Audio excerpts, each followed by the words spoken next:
to our next section. And we'll have Dr. Shelley Viola Murphy, not related to Rick, but just let's say somewhere. He's not claiming. He's not. Her move right into her presentation. She is also a genealogist with the Society of First African American Families, and she's in this and she's in that, and I'll let her. Well, first, before I get started, you had the question about the females or women in the Revolutionary War. I highly recommend the book by Karen Cook Bell called Running from Bondage. The stories are unbelievable. And one of the things that I took away from that book real quick was the fact that there were more women running away during the Revolutionary era versus the Civil War era. So just imagine, in some of the stories, you got pregnant women toting 2 or 3 kids with them and running. So what she did was went through the ads, say newspaper ads, runaway ads and things, and built pretty much like almost like a database, but there's so many stories. So anyway, I want to make that comment. And so the title of my talk is From Records to Roots, Researching Black Patriots Through the Colonial Era. As she said, I am a genealogist. My bio's in there, but I currently work for the University of Virginia. My job is a descendant project researcher. So I research pretty much through slave era. And I'm going to reference Mr. Thomas Jefferson as TJ. And so just not any offense there or anything, but I will tend to say GW and TJ. So again, I'm going to get going here. So mine's a little different based on what you saw on the historical aspects and numbers that Rick had. So yeah, first thing I want to say, we were there. You just saw 45 minutes of the presence of who was there. And I do want to insert, there was a supplemental that also came out to the Forgotten Patriots book by DAR. And I believe there was 200 more names that was added to 6,600 and something. And just from that work that was done in 2008. So we are definitely clicking close to that 9,000 to 10,000 as far as finding more information.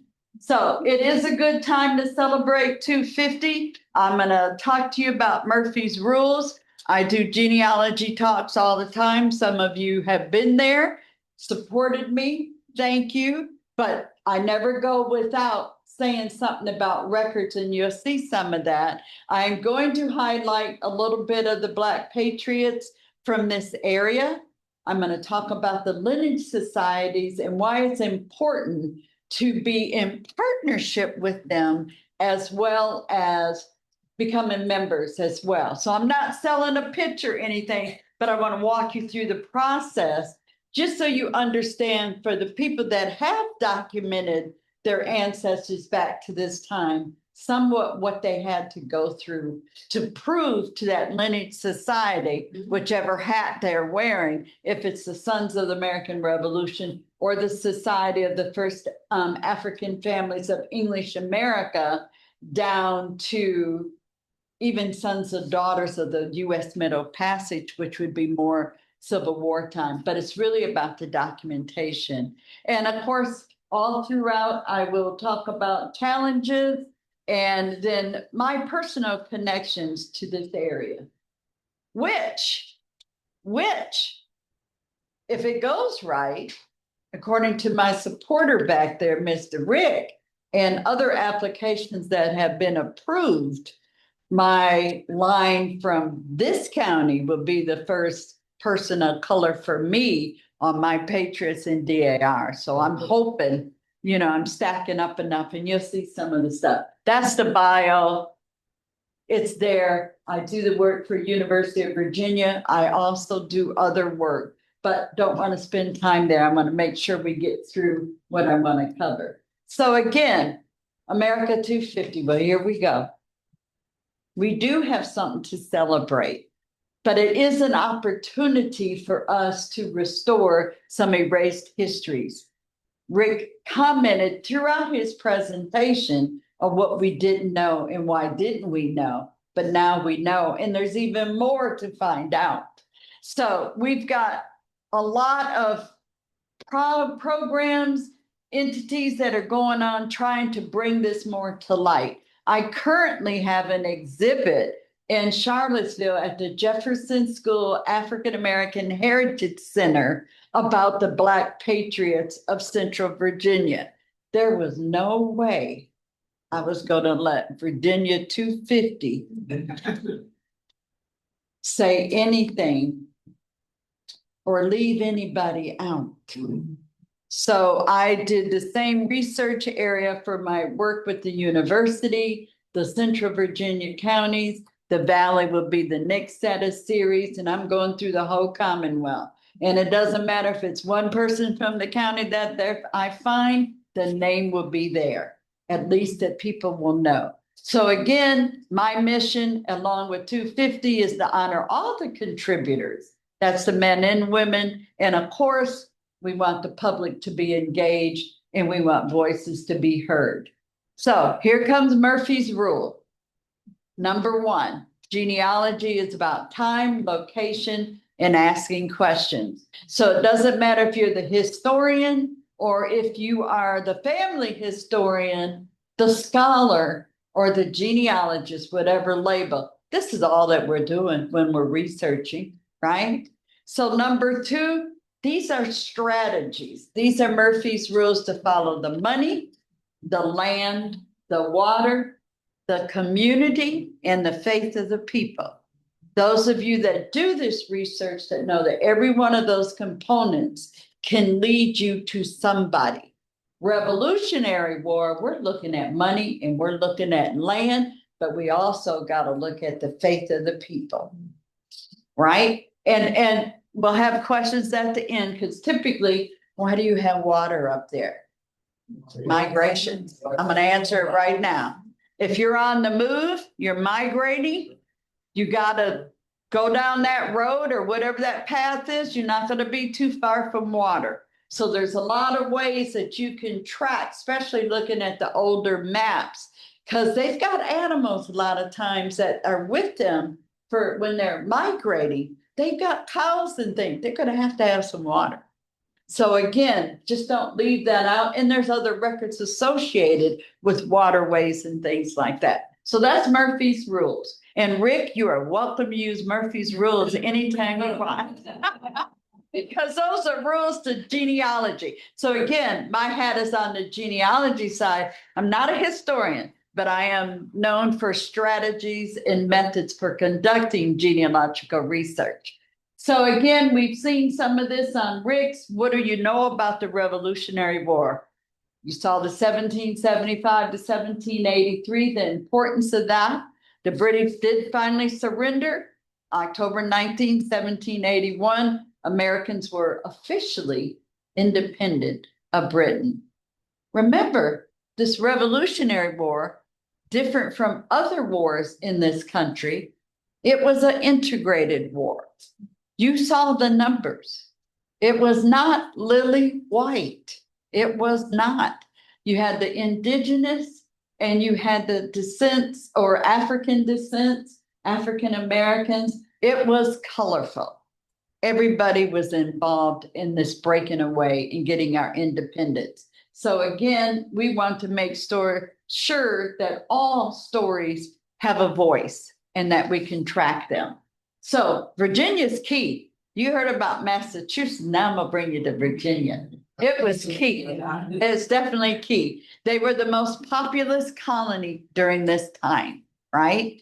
And you got key people that they supplied. I have supplied leaders like GW, TJ, and Patrick Henry. And I'll correct George Washington, Thomas Jefferson, and Patrick Henry. And again, we were rich in manpower, supplies, and strategies during different times throughout the era. And that was a map that I was able to locate that a lot of times I'm looking at it. And this is a map from 1778 to 1781, but you're looking at Virginia with key points. So you really can't see it that well on the slide. So hello, John Murray, the Scotsman, Lord Dunmore.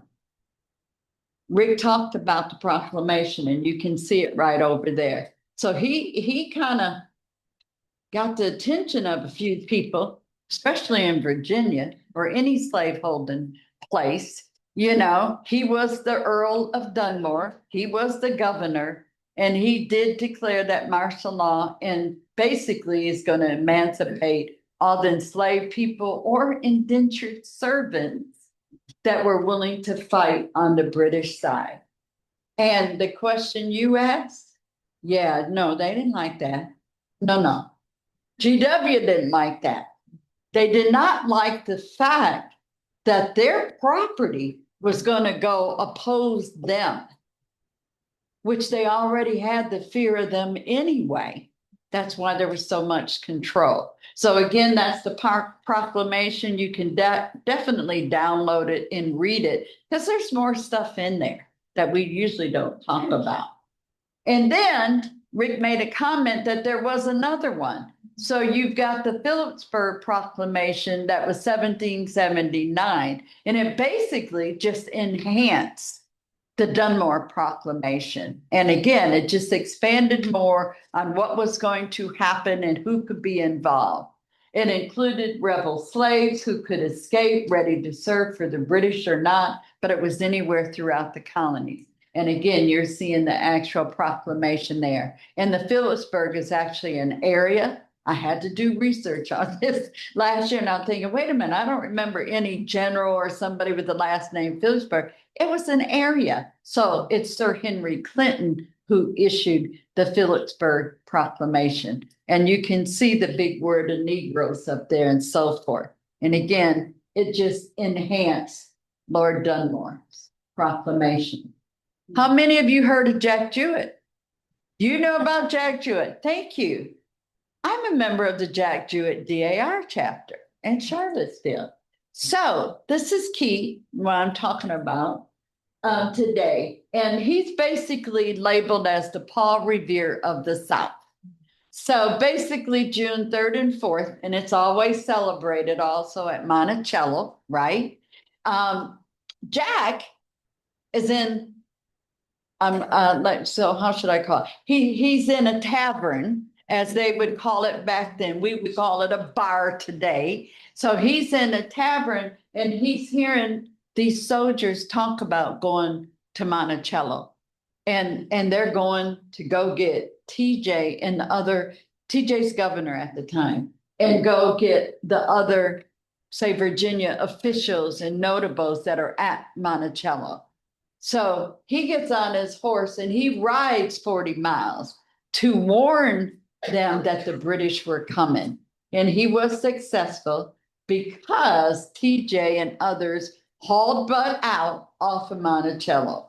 So you know who was still at the house were some of the enslaved because he got the family out and everything. So he also becomes a captain, Jack Jewett, in the militia, but he also leaves Virginia and goes to Kentucky. And there is a museum on Jack Jewett there. But this is the famous ride, 40 miles. And again, proud to be part of that DAR chapter that we acknowledge him all the time and stuff. So his ride was important. So remember, who's at Monticello? You got the governor and you got others that are there. Don't you love AI? Look at I talked to AI about creating this with TJ at Monticello. And what if Thomas Jefferson would have got captured and those other folks that were there? And you're talking about the other folks, the government officials and so forth that were at Monticello. What would have happened? So challenges could have came up. Leadership crisis.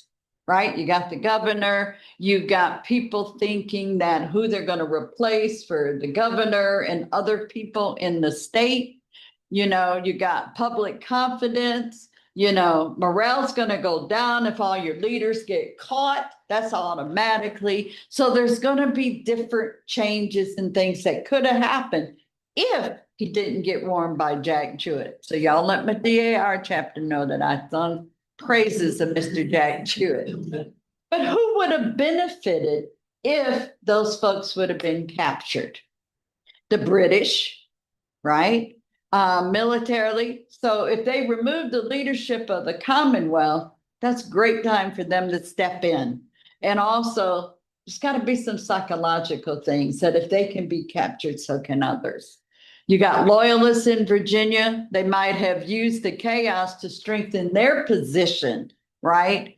And then potentially other statesmen like Patrick Henry, Edmund Randolph, and so forth, they might not have been able to rise up in leadership positions more than what they were if Jefferson and the others were gone. Or they could have went up higher. It could have went either way. And again, it depends on the people. GW, my man. Love me some George Washington. Rick went through, and I'm not going to repeat all the same things, but he just basically was not going to allow to have anybody of color with guns in their hands. And I'm saying it that way. So he opposed the enlistment of Black men. And again, he was a slave owner. You only do what you know. And it definitely wasn't going to have a slave holding a gun. I often wondered if Armstead ever had a gun or anything on him, who never left his side. And I don't know. If someone can answer that, I'd like to know. But he is pictured where GW is at. He never left his side, even through battle, wherever they were at. So again, the Southern folks, no way, can't do it. We are not going to arm these enslaved or free, just people of color, and expect them not to turn around and shoot at us. That's my thought. So the realities, they got troop shortages going on. You got that proclamation with Dunmore going on. He had to do it out of necessity. He really did. I'm not sure, this is just Shelley talking, that we would have won the war if it wouldn't have been for the others that were involved. I'm not leaving the French out. So I know I got historians in here. French came in here and they handled their business as well. But you saw the numbers, right? There's just no way. And I often wonder as well, thinking about this, we have soldiers, but then we had the farmers, the countrymen, the shovels, the picks, the guns. Are I missing a picture here? It wasn't just the soldiers that won this war. It was the people too. They were just as involved. But we always think of patriots as being a soldier. And yes, we had the question about providing the services and stuff. And you'll see in a minute what DAR requires for you to prove, for you to be a descendant or to prove to become a member, because the services are just as important as you being the soldier. So by December 31, 1775, he authorized the re-enlistment of free Black men who had already, the few that had already served and were permitted the enlistment, and they would be considered new Black recruits. So again, I highlight in red specific things. The service of enslaved individuals remained inconsistent and largely dependent on state policies. Washington's decision was by necessity rather than a commitment to anything to do with racial equality, and despite their contributions. And again, those promises were broken. And I have a chapter in a book that I have coming out, and it's talking about promises made, promises broken. And they often face that, especially on the freedom and also the continued discrimination up until today. We still have that discrimination happening regarding our military. So nonetheless, we had thousands of African Americans that took that opportunity to fight for the whole idea of liberty. And even when the new nation failed to recognize their contributions, they still were there. And this is what we're really trying to say. They were there. We were there, as in descendants and things. So we saw briefly about the first Rhode Island. They were also known as the Varnum's Regiment and so forth. And again, you saw the list of the battles that they are involved. These are not little battles. These are very significant battles. And again, you'll know them by their uniform, lots of books. They were out of Rhode Island. And I believe there was 300 to 400 right from the get and so forth. So again, GW had to come around. And this is an example of his effort. So African American contributions. We had free and enslaved men and women who served as soldiers, laborers, spies, nurses, cooks, and providing supplies. 7,000 to 9,000. I think we're going to creep past that 9,000. You also had the Dunmore's Proclamation, where up to another 20,000 were also involved with this Revolutionary War. And again, I don't know if I got it. I was just talking about this earlier. This is a quote that's in my book. And the question came out, why did they serve? This is what Benjamin Quarles, who wrote the book in 1961 called The Negro in the American Revolution book. And I'm going to read it. He was active on the battlefronts and behind the lines. The Negro's role in the revolution can be best understood by realizing that his major loyalty was not to a place nor to a person, but to a principle. Insofar as he had freedom of choice, he was likely to join the side that made him the quickest and the best offer in terms of those unalienable rights of which TJ had spoken about. And I come back to we the people. We didn't care whose side we were fighting on. It was about survival and freedom for us and our family and our legacies. Camp followers. Anybody know a camp follower? Yes, Rick Murphy. Most famous one was Martha Washington. Absolutely. Absolutely. Followed George. She followed George for most of the career throughout the Revolutionary War. So you're looking at the women who followed their husbands during that. They labeled them as camp followers. They provided support. There was cooking, there was nursing, sewing, and they also were hauling water, doing domestic tasks to help free up their men to fight. And again, don't forget Karen Cook Bell's fight to know about the Black women that weren't called camp followers. Okay. Also, why many of the women that followed out of necessity to keep their families together, that's when that term comes up and encompasses all the women that were attached to the army, including wives, daughters, and sisters. They faced the same hardships that the soldiers and the folks that were providing service, as far as the environment, the winters, the marches, the walks, and the so forth. And that question was answered. Yes, Martha was one of the most known, but ways to find out about them is reading those pension files or reading the letters. It could be something from oral history that a family is trying to follow up because they were told that so-and-so was there with the husband or whatever it is. So the war impacts on the local communities, and it was brilliant that Rick had mentioned about what women were doing or what was happening. So think about it.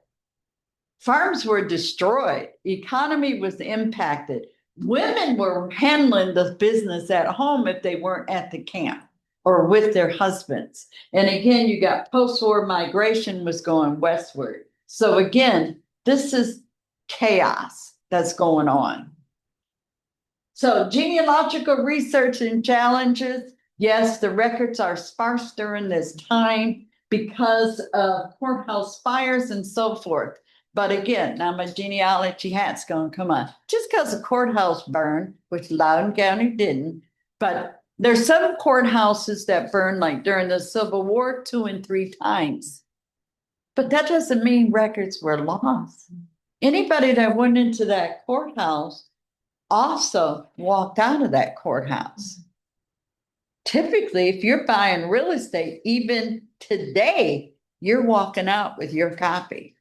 So what happened in a lot of areas, and I'll call out Buckingham County as an example, because a lady named Joanne Beck did a book and she commented about her ancestors going back and after the courthouse burned 3 times, but they go back with their copy of their deed and re-recording it. So there was fear that people would not acknowledge that they still own that land because the courthouse burned. You don't know where those records could show up. The courthouse was one place, and yes, it's the main place, but never doubt what could be at the house or at the house that hasn't been found, or in the library, the historical societies and so forth. So a burned county should never stop anybody from doing research. And I'll say this other thing, this is my genealogy hat, because people were still being born, they were dying, they were getting married, land was being bought and sold, right? And stories were still being written. So again, you want to tap in and look at that and say, let's not worry about it. Because a lot of people will back up and think, oh, it's a burned county, there's nothing there. I've got a brick wall now, just like 1890 census. Whole nother talk, but it ain't missing. Come on, you guys. There's ways to get around that. That's a whole nother question we can answer later. So coming back here, you want to make sure you understand who you're looking for and what time, right? And what was happening in the county where you were at. The research that I've done for that Central Virginia area and Charlottesville, Albemarle, and the 8 counties that touch it, there's no battles down there. But they had other significant things that happened. Number 1, you got the Jack Jewett ride. Number 2, in Fluvanna County, there was the Point of Fort, like an arsenal that got taken by the British. And then in Charlottesville, it's called Albemarle Barracks. So after the battle, I want to say Saratoga, but somebody can correct me, up to 4,000 prisoners, German and British, got marched into Albemarle Barracks in downtown Charlottesville, basically, not really downtown, but there, and they were housed, and some of the Black Patriots that I have down there were guards. So, you know, I had fun with AI to get that Black Patriot standing there in a red coat or a German, somebody, you know, guarding the prisoners. And some of them left and go to Winchester, Virginia, and things like that. So that's a whole nother history, and I hope to add on more of the Black involvement there that I can bring out. So anyway, some strategies. You want to look for the land records. That to me, I learned a long time ago, and I have to give credit to Rick because the land records on the colonial time, he teaches a couple classes for the Midwest African American Genealogy Institute. And that focus is looking at the land, because if you think of the time frame, we don't have a Bureau of Vital Statistics, right? We barely have the census going on. We're starting federally 1790, but your good old state probably took records and was accounting for who's here and who's where and why. And where's the money flowing? Remember the Murphy's rules? Follow that money. Yeah, people are paying taxes on their property. So what kind of property do they have? So there's ways to find other things, tax lists, local histories. And again, we do have a lack of surnames for the enslaved people, especially during the colonial period. That work I do for the University of Virginia, I believe 96, 97% is first name only. But I got the slaveholder. And I know who rented them to UVA as labor. So I'm following that money. And you have to research the whites, the owners, who's around your people, if they're a people of color. Because if you want to learn about your people, think about who's making the laws, Who's got the piece of paper and who's holding the pen? That's who you're going to have to research to get to where we're at. That money's moving, taxes are being paid, which leaves us a record. Every time they make a new law, I didn't hear anything about the black codes and this, that, and other. Virginia had it. But every time a situation came up, they created a new code. Well, thank you, ancestors, because you're leaving us crumbs and biscuits to help find you even more. So again, there's that, not a lot of information about any free black communities that came up. There are more that are coming up now that those records have been held. They're there.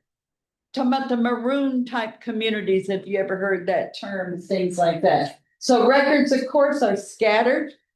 You got family search now with what they call the full text search. That's a game changer. We lose sleep over that because now you can put the name in and put a location, and anything that's in their millions of documentations, it will pull up everywhere those keywords are said. And it means anytime, anywhere. So thank you, familysearch.org. And now they have full text search.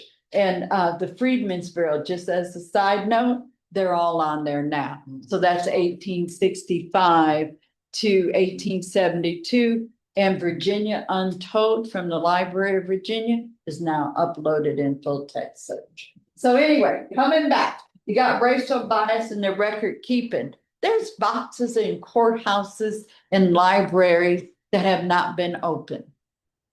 Somebody might know about it sitting there, but they don't know it's been in there, and it's probably been sitting there for 20, 30 years. So there's still things to be discovered. And of course, you got oral history versus the written record. No one's trying to dispute grandmama's story that we done heard, but we will try to find supporting information to help piece it together, and stories change over times. So getting started researching for Black Patriots or people of color, you got to figure out when was their approximate birth?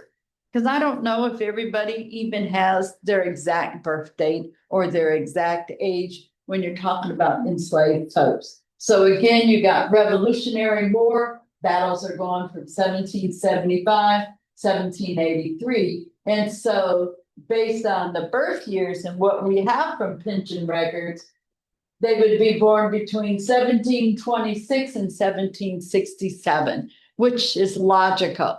But that doesn't mean somebody didn't lie and go in there and then it comes out later. So this is a chart, it's free out on the web and this, that, and other.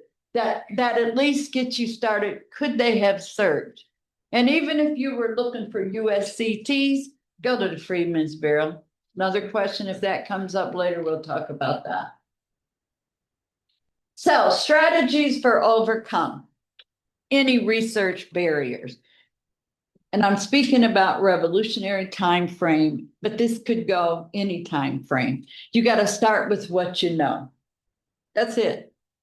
You might have a name, you might not have a name, you might have an ancestor that's born in Virginia, but you don't know where. There's 95 counties in the Commonwealth of Virginia, and we're not counting the 55 what are now West Virginia as of 1863.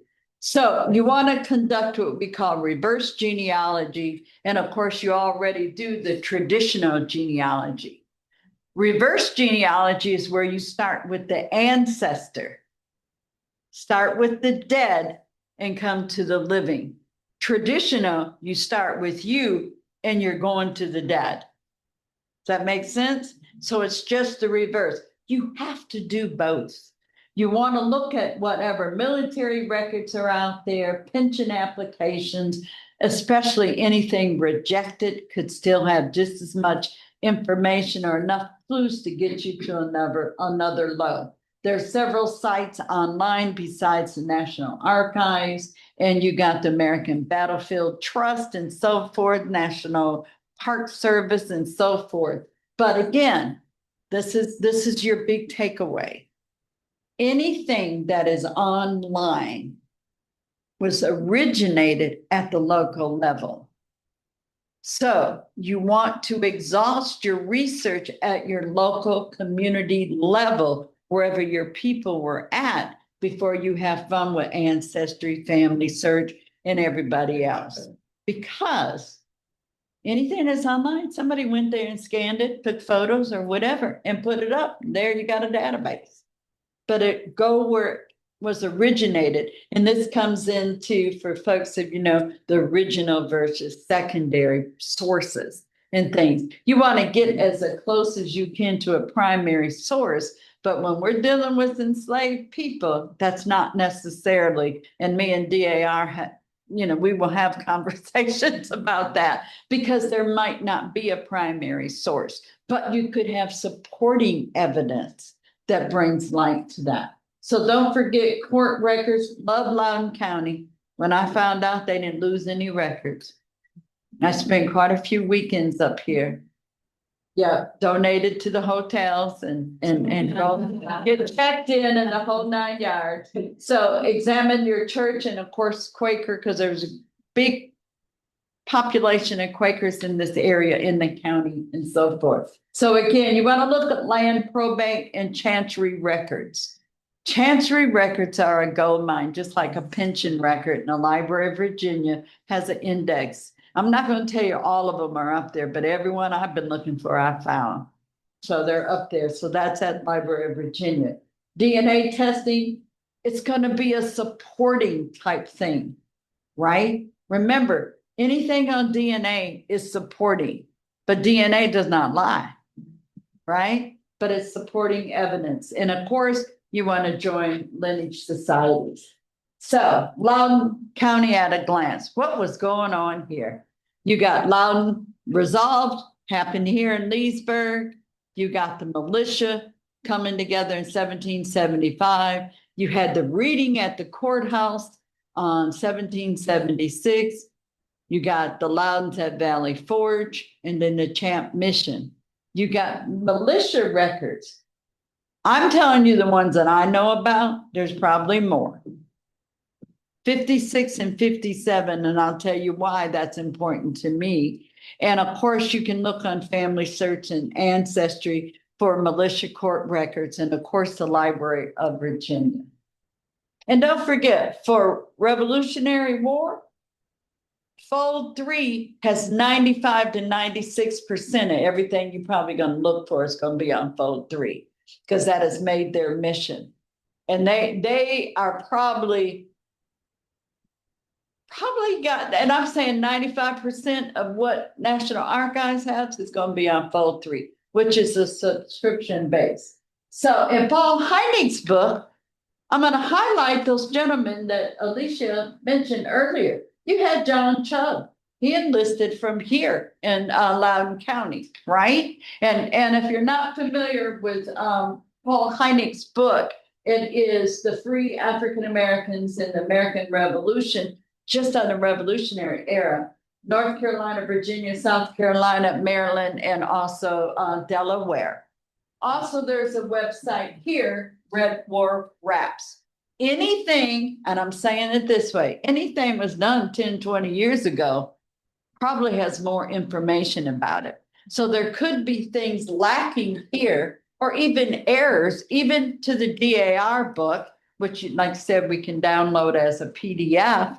And there could be new information, and that's why that full text search is such a game changer, because that is coming out now that you might be able to find more information. So you got John Chubb that was from here. And again, there is a Jonathan Chubb that also enlisted in Maryland, and Paul was not able to resolve if that was the same or two different individuals.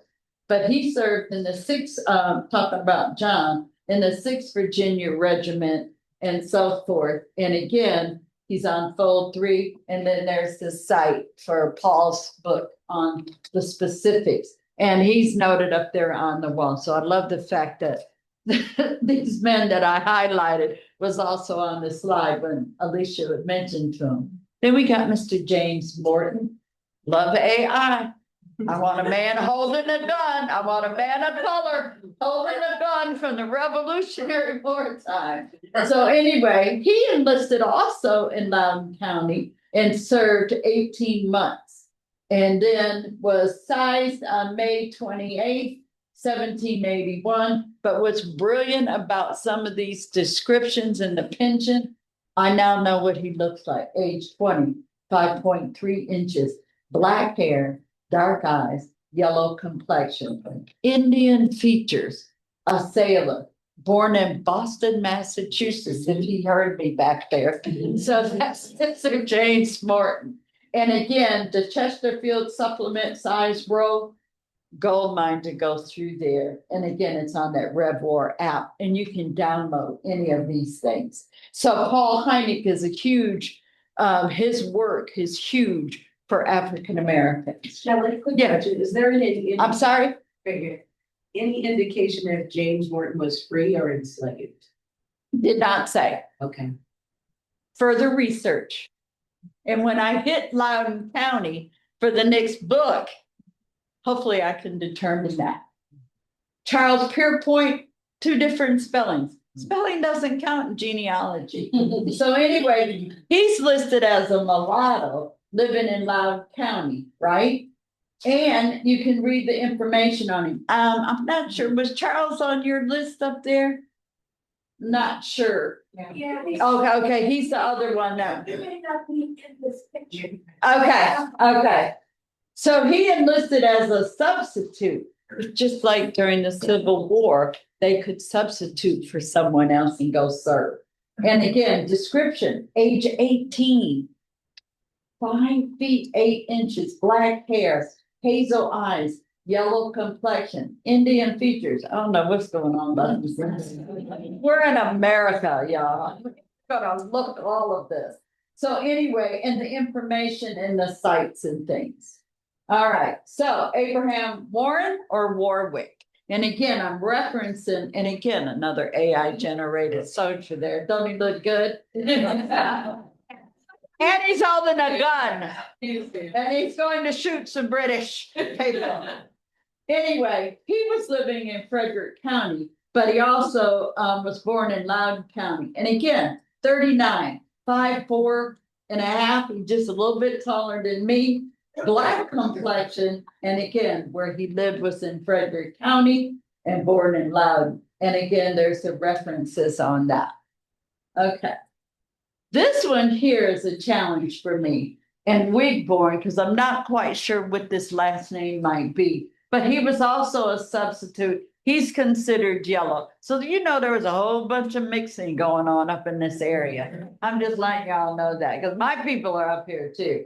And they look like me. So, you know, we're a result of whatever we came from. So this guy also was living in Culpeper, and Culpeper, the Minutemen chapter of SAR identified about 19 folks. And there's more research to be done, but some were enslaved and some were free. And we highlight them in that exhibit that's in Charlottesville. But shout outs to William Wigborn. Okay. Pension records. Here's some online sources. Take a screenshot, whatever. These are typical ones because I'm going to run through the rest of these. How am I doing on time? Oh. Okay. Anyway, so I'm going to get to the local stuff. So these are resources and things, and you guys will have this video. So lineage societies, I want to emphasize that the work that is being done with the various ones, and I'm going to talk about DAR and a little bit about the society ones, just to let you know. But just know people have to prove their lineage to get to this patriot or whoever you're looking for. This is DAR's background, so I'm going to highlight, not go through specifics. 4 women raised $50,000, bought some of the worst land in the DC area that now has become one of the most expensive land areas now. But it was basically swamp land. And I'm sure those husbands helped them raise that 50,000. Either give it up or you need to do something else. We have a motto, God, home, and country. And again, $50,000 in 1890. And you know, if you haven't been there, you can conduct African-American research at the DAR library. And if you think about Mr. Alex Haley, probably 70–80% of his research was done at that DAR library at headquarters. And we put that feather in our cap. So patriotic service, those are the different ones that were considered to have patriotic service. So I wanted you to see that sense about the service and stuff. And there's another slide that comes up and the folks that were included on here.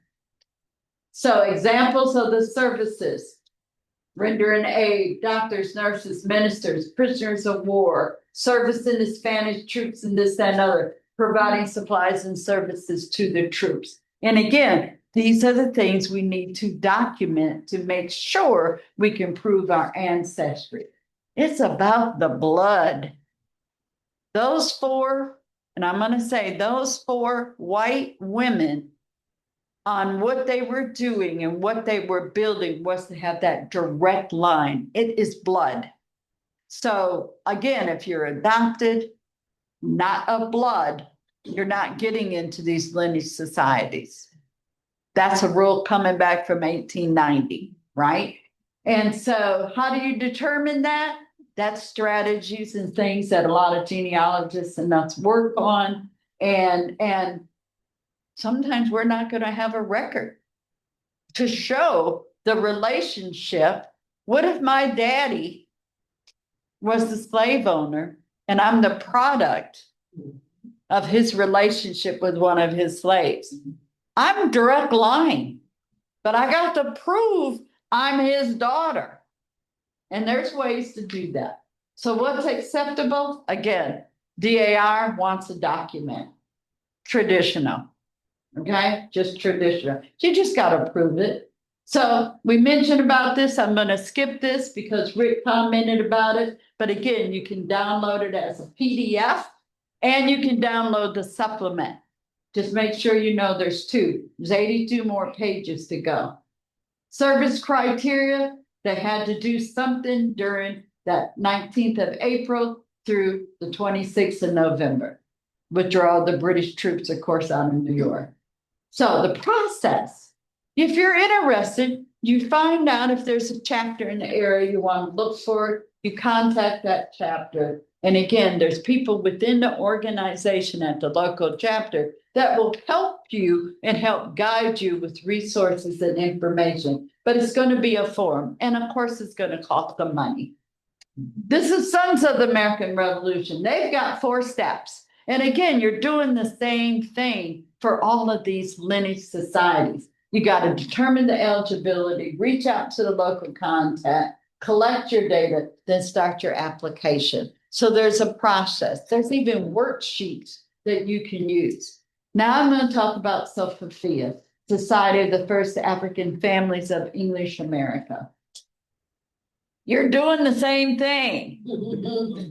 Gather your data, determine your eligibility, collect your data, and fill out the application. And again, you can download it. You can download it. You can see the worksheet. It gets you through the process. So for my position with them, if you work on that worksheet, let's have conversation. So you don't have, we're not looking at a different chapter or anything like that. You're only looking at us, us looking at these. And then I have other resources that I can connect. Yes. And Shelley, what does this tie back to? So like DAR is the American Revolution. What does this society tie back to? To join this society is to have an African-American ancestor who was alive prior to March 5th, 1770. So think about that. 17, and what happened on March 5th, 1770? Come on, Rick. They ain't gonna answer.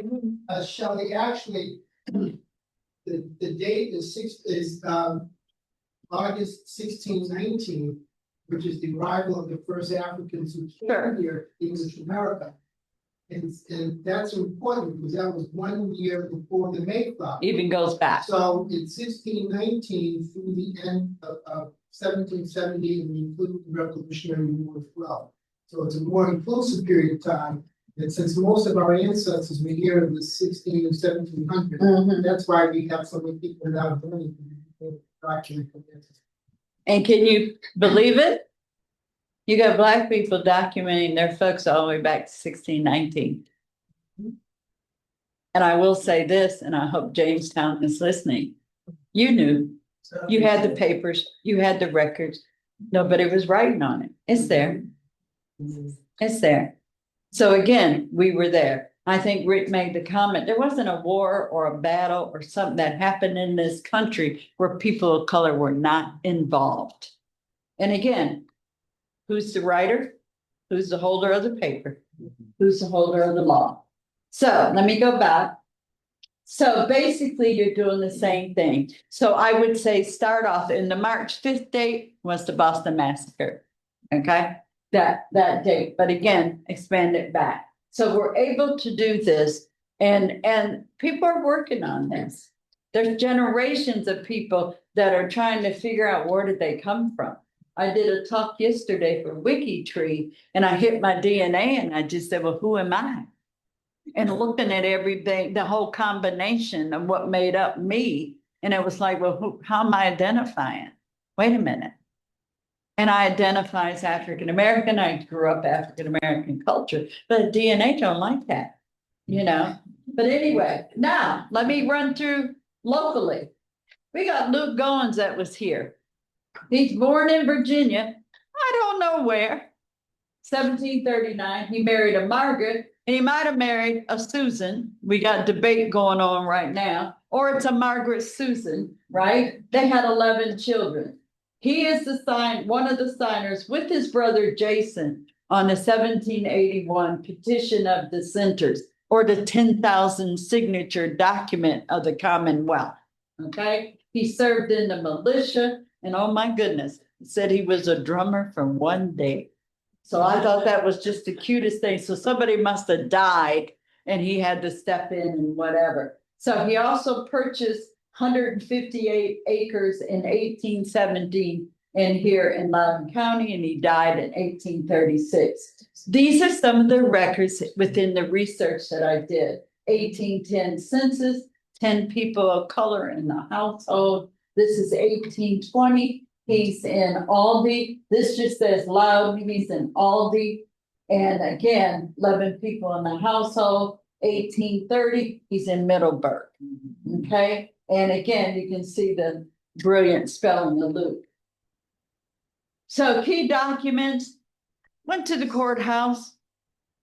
I have a copy of every variation of the word Goins as the last name that has a certificate of freedom. So this is Luke's. It is one paragraph. This one paragraph gave me Luke's wife's name, gave me a brother's name of Jason, gave me a son named Jason, and also a Joseph. So again, that's a naming pattern that's going on throughout this Goin family. And again, then this is some of the loan stuff and complaints that were going on. But he was here. So this is what drew me up to Loudoun County. And there's Travis that works here. This is several years ago, way before COVID and so forth, that he was able to say that he thought the land, 158 acres, is where Hobby Lobby is at right now. And so that's part of the land. So, and at that point, it's 2019, you know what's happened. This is the petition that I referenced. And again, you got Luke Goins and Jason Goins on that petition.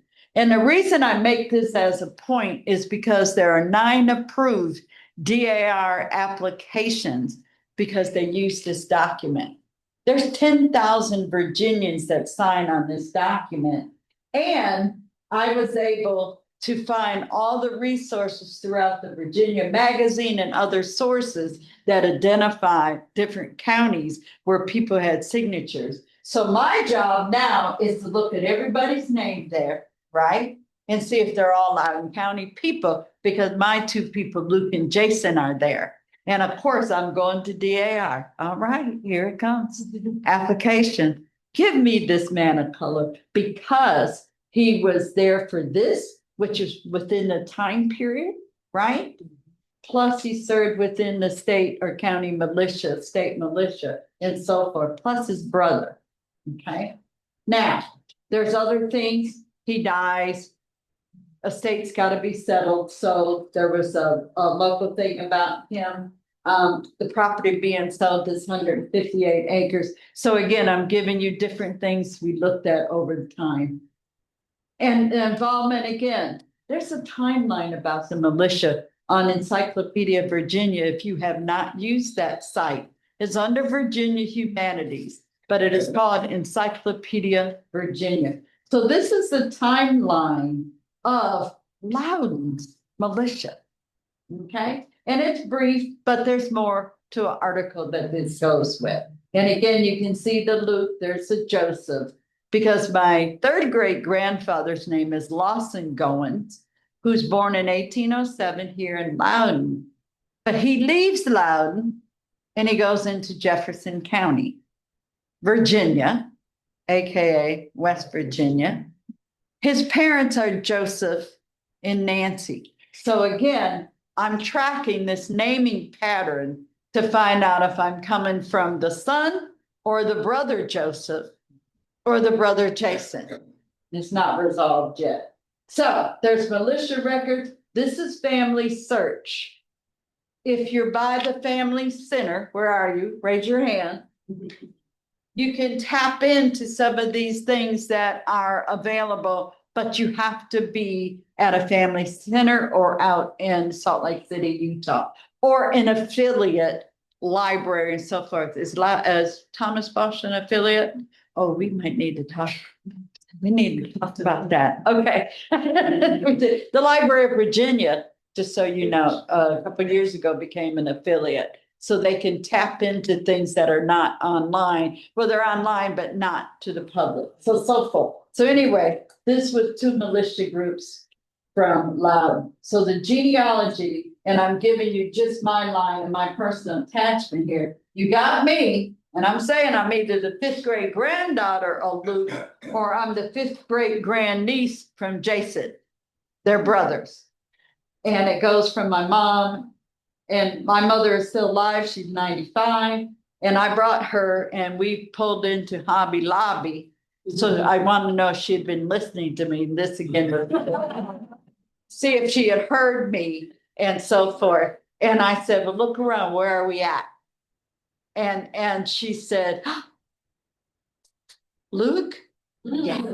So she does listen to me. And that's how I got started with genealogy. So that's kind of the tree that brings me to Loudoun. So collaborative, be involved. So I'm closing now. To be involved with these other groups and partnerships. Libraries are just as strong partnership collaborations as these lineage societies. So again, sharing the information and resources and also sharing your family stories, because somewhere we want to preserve.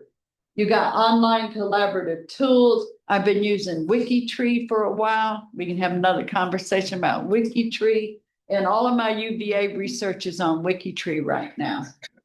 So takeaway, Black Patriots were important to American independence. It requires persistence and creativity and research. And again, lovely AI, right? And 250 is a rare chance for us to bring forth their names and their contributions. And again, our ancestors' stories matter and must be preserved. So call to action, join in with us. Look at the societies you're part of. Doesn't matter if you're a person of color or if you're white, we're all human here, and we all got relatives linking back to this war. And share anything that you know, because there could be updates that we're not aware about. So again, take the time. And again, let Virginia 250 and America 250, let them know we were part of that, right? And support. So I want to say, hey, cuz, this is my cuz. Y'all should know who he is. No, yes, y'all know who he is? Okay, so I know you know because you saw it. And I visit Edinburgh quite often. So anyway, so I was saying, hey, cuz to Mr. John Campbell, but I also wanted to say, hey, cuz to Mr. Murray here. So nice connection. So I had to stop looking at Civil War and start concentrating on the Revolutionary War. And again, this is a quote I had AI generate for me and said, Freedom Road was walked by many feet, but some were never credited for the miles they gave. So I thank you all. Any questions that we have?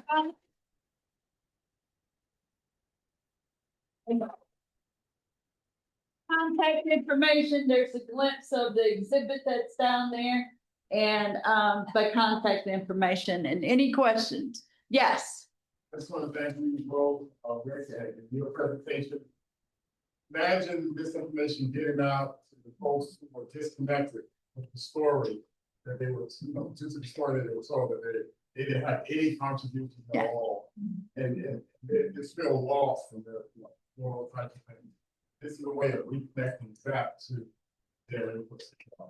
My biggest highlight so far in my career doing genealogy was at the University of Virginia's Memorial to the Enslaved Labor. And one of the descendants had his two boys with him. And he went, and we got a picture. And he went to the wall, and the kids are like 7 and 6, and he's pointing. I was crying. And that's the purpose why we do that, because you know they were talking about it. You know? I've heard so many stories about reparations. It's empty to ask for reparation without the backstory. Yeah. $500 and Yeah, we can't be should ever be labeled as being lazy as an African American or African descent. Oh, you got a little, I just researched another part of the family of 130 buildings built in New Orleans. All by enslaved labor hands. Some are still standing, just like here. Yeah. Question, yes, Jennifer? You had the slide with Mr. Wigborn. I'm sorry, Wigborn? You had the slide with Mr. Wigborn. There was a word under there, substitute. Yes. How prevalent was that during the Revolutionary War? I know it was a lot during the Civil War. And is there any evidence, or has anybody found any evidence that the enslaved were the substitutes?